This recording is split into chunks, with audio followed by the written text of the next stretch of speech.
नाजरीन, पिछले प्रोग्राम में हमने सौदागर और तोते के किस्से को यहाँ तक बयान कर दिया था कि सौदागर के तोते ने जब हिंदुस्तानी तोते की बात सुनी तो वो भी कांपा और ज़मीन पर गिर गया, जिस पर सौदागर ने खूब मातम किया। इसके बाद मौलाना ने सौदागर के तोते से रूह के तोते की तरफ इंतकाल फरमाया था कि रूह का तोता भी इल्हाम देता है, लेकिन हमने रूह के चाँद को जिस्मानी इश्क के बादलों के नीचे छुपा लिया है और रूह के इस चाँद का मुतलाशी अब हम में कोई नहीं रहा। इसके बाद मौलाना ने अपनी रूह के साथ अपने वसल या विसाल की बातें लिखी हैं, जिसका हमने वादा किया था कि वो आपको सुनाएंगे। वहाँ से आज हमने शुरू करना है। अभी प्रोग्राम के बिल्कुल शुरू में दो बातें समझनी बहुत ज़रूरी हैं। पहली ये कि रूह है क्या चीज़।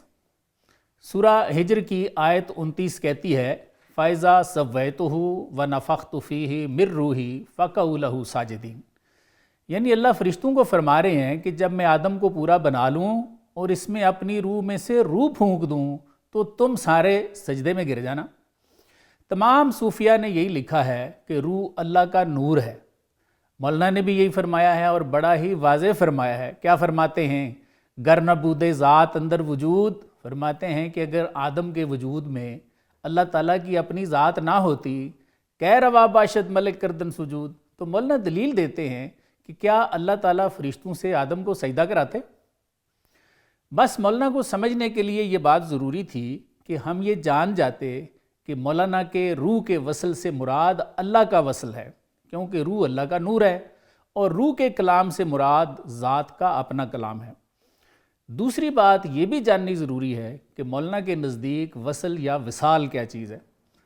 वसल या विसाल मिलने को कहते हैं, बड़ा आम सा लफ्ज़ है, लेकिन अल्लाह का वसल कैसा होता है? मौलाना फरमाते हैं, तो मबाश असला कमाली अस्तो बस, फरमाते हैं तू बाकी ना रह, असल कमाल यही है, तो अज तो गुम शो विसाली अस्तो बस, फरमाते हैं कि तू अपने आप से गुम हो जा, विसाल इसी को कहते हैं।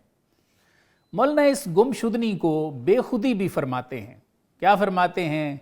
जहद कुन दर बेखुदी खुदरा बेयाब, फरमाते हैं ओए चले इंसान, बेखुदी की कोशिश कर और अपने आप को पाले, जूद तर वल्लाहु आलम बिस्सवाब, फरमाते हैं जितनी जल्दी हो सकता है ये काम कर, अल्लाह खूब जानते हैं कि मैं तुम्हें कौन सी तालीम दे रहा हूँ।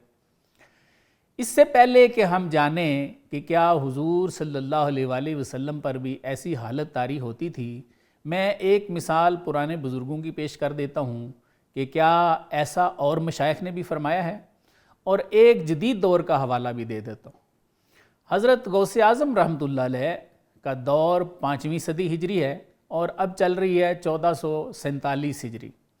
तो कोई लगभग 1000 साल पहले हज़रत ने अपने खुतबात शरीफ में फरमाया, ला कलामा हत्ता युकून इंदा का दहशतुम बिकुर्बिही, यानी फरमाते हैं कि उस वक्त तक वाज करने से बच जब तक तुम पे अल्लाह की दहशत या मदहोशी तारी होनी ना शुरू हो जाए।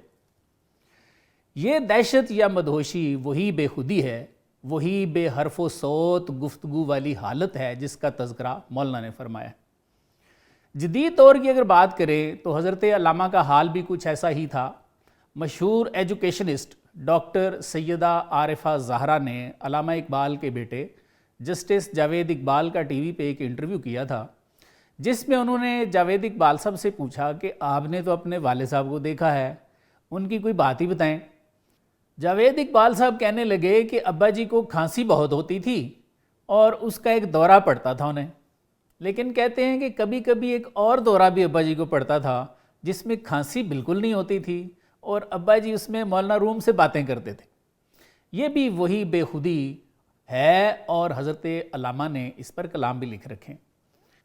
लेकिन आइए जानते हैं कि मौलाना ने जो कलाम इस बेखुदी या बिला वास्ता वसल पर लिखे हैं, जिनका तज़किरा हमें बाकी सूफिया के यहाँ भी मिलता है, क्या हुजूर सल्लल्लाहु अलैहि वसल्लम पर भी कोई ऐसी हालत तारी होती थी? अगर उलमा की बात करें तो इमाम यूसुफ नबहानी ने जवाहिरुल बहार की चौथी जिल्द के सफ़ा नंबर 265 पर, अल्लामा इजलूनी ने कश्फुल खफा की दूसरी जिल्द के सफ़ा नंबर 156 पर और साहिब फतावा रिजविया ने जिल्द 30 के सफ़ा नंबर 244 पर इस हदीस शरीफ को लिख रखा है, اور صوفیاء میں تو صدیوں پرانے صوفیاء نے بھی اس حدیث شریف کا تذکرہ کیا ہے، جس میں حضور صلی اللہ علیہ وآلہ وسلم کی ایسی بے خودی اور حضور مال حق کا ذکر موجود ہے۔ یہ حدیث اماں عائشہ رضی اللہ عنہا کی روایت ہے۔ اماں عائشہ فرماتی ہیں کہ ایک دفعہ وہ حضور صلی اللہ علیہ وآلہ وسلم کی خدمت اقدس میں حاضر ہوئیں جب آپ صلی اللہ علیہ وآلہ وسلم معیت حق کی تجلیات میں محو تھے۔ اس کی وجہ سے اماں جی کو سرکار پہچان نہیں سکے۔ تو آپ صلی اللہ علیہ وسلم نے فرمایا تم کون؟ اماں جی نے عرض کیا میں عائشہ ہوں۔ سرکار نے فرمایا عائشہ کون؟ اماں جی نے عرض کیا ابو بکر کی بیٹی۔ سرکار نے فرمایا ابو بکر کون؟ اماں جی نے عرض کیا ابو قحافہ کے بیٹے۔ آپ نے فرمایا ابو قحافہ کون؟ اس پر اماں جی رضی اللہ عنہا پر خوف اور دہشت کا غلبہ ہو گیا اور آپ واپس چلی گئی۔ جب آپ کو افاقہ ہوا تو اماں عائشہ نے سارا ماجرا سنایا، جس پر سرکار دو عالم صلی اللہ علیہ وآلہ وسلم نے ارشاد فرمایا لی مع اللہ وقت لا یسونی فیہ ملک مقرب ولا نبی مرسل، یعنی فرمایا کہ میرا اللہ کے ساتھ ایک ایسا وقت بھی ہوتا ہے جس میں کسی مقرب فرشتے یا مرسل نبی کی بھی کوئی گنجائش نہیں ہوتی۔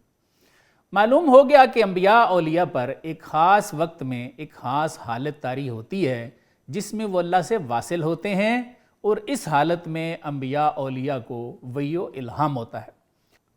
اس کے آگے مولانا نے اپنے وصل کے بارے میں لکھا ہے، لیکن وہ ہم جانیں گے ایک چھوٹے سے وقفے کے بعد۔